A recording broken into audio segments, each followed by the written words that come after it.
வணக்கம் மக்களே. ஈவினிங் ஆனாலே சூப்பு குடிக்கிற ஆளா நீங்க? அப்படின்னா இந்த வீடியோ கண்டிப்பாக உங்களுக்கு தாங்க. ஸ்கிப் பண்ணாமல் பாருங்கள். ஸோ இனிமேல் கடைக்கு நீங்கள் சூப் குடிக்கிறதுக்கு போக வேணாம். வீட்டிலேயே 10 to 15 மினிட்ஸில் ஈஸியாக ரெடி பண்ணிடலாம். ஸோ ஈஸி அண்ட் ஹெல்த்தியான வாழைத்தண்டு சூப்பை எப்படி செய்கிறதுன்னு பார்க்கலாம் வாங்க. அதுக்கு ஒரு வாழைத்தண்டை எடுத்துகிட்டு ஓரங்களில் லேசாக பீல் பண்ணி எடுத்துக்கலாம். அப்போ தான் நார் நிறையா வராது. ஸோ வாழைத்தண்டை ரொம்ப குட்டி குட்டியான பீஸாக கட் பண்ணிக்கோங்க. இல்லைனா நீங்கள் சூப்பு குடிக்கும்போது அது வாயில் டிஸ்டர்பன்ஸாக இருக்கும். பக்கத்துலேயே பவுலில் தண்ணி வச்சு உடனே வாழைத்தண்டை மாற்றிக்கணும். இல்லைனா கருப்பாயிடும். ஸோ ஒரு குக்கரில் நீங்கள் கட் பண்ணி வச்சுருக்க வாழைத்தண்டை போட்டுட்டு தேவையான அளவு உப்பு போட்டு 2லேருந்து 3 விசில் வைங்க.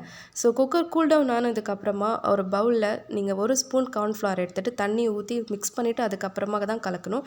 ஸோ டேரெக்டாக நீங்கள் கார்ன்ஃப்ளவர் கலந்திங்கன்னா கட்டி கட்டி ஆகிடும். ஸோ சூப்போட அந்த ஃப்ளேவர் அண்ட் டெக்ஸ்சர் வராது. அடுப்பை சிம்மில் வச்சுட்டு நீங்கள் கார்ன்ஃப்ளவரை நீங்கள் தண்ணி ஊற்றி கலந்துட்டு அதில் மிக்ஸ் பண்ணிவிட்டு ஒரு கரண்டியை போட்டு உடனே கிண்டிடுங்க. இல்லைனா அதுவும் கட்டி ஆகிடும். மீடியம் ஃப்ளேமில் வச்சுக்கோங்க. அடுப்பை விடாமல் கிண்டிகிட்டே இருங்க. இல்லைனா கார்ன்ஃப்ளவர் அடியில் போயிட்டு நல்லா திக்கான லேயராக ஃபார்ம் ஆகிடும். ஸோ ஒரு 2லேருந்து 3 நிமிஷம் நல்லா கொதிக்க விட்டதுக்கப்புறமா ஒரு ஜெல்லி மாதிரி ஒரு திக்கான பதத்துக்கு வந்துடும்.